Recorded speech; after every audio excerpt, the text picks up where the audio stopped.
Making sheep's eyes, unraveling a quaint phrase. Hello, everyone. Welcome back to our channel, where we dive into the fascinating world of the English language. Today, we're exploring an intriguing expression that might tickle your fancy. Making sheep's eyes at. This phrase might sound peculiar at first, but it's rich with cultural and historical significance. So, let's unravel the mystery behind it and learn how to use it in our daily conversations. At its core, making sheep's eyes at is an idiom used to describe the act of looking at someone with admiration or affection, often in a coy or submissive manner.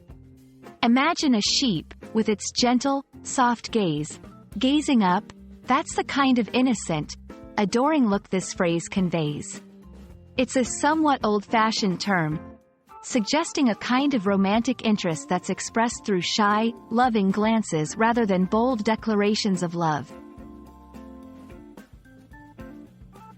The origin of making sheep's eyes at is as interesting as its meaning.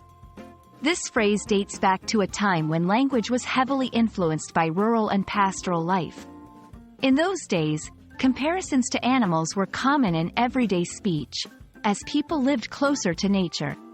Sheep, known for their docile and gentle nature, became a symbol for expressing tender, affectionate glances. Over time, this picturesque expression found its way into the English language as a metaphor for expressing romantic interest in a subdued manner. Now that we understand what it means and where it comes from, let's look at how to incorporate making sheep's eyes at into our conversations. I noticed John making sheep's eyes at Mary during the party. It's clear he's quite taken with her.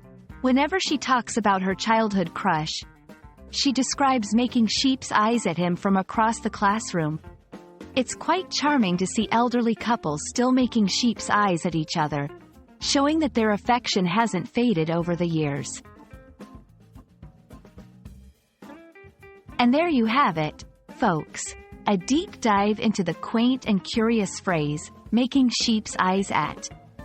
It's a beautiful reminder of how language can capture the subtleties of human emotions and interactions, drawing on the natural world around us for inspiration. We hope this exploration has enriched your understanding of the English language and perhaps even added a new expression to your vocabulary. Until next time, keep looking at the world with wonder and curiosity. Thank you for watching, and we hope to see you again soon.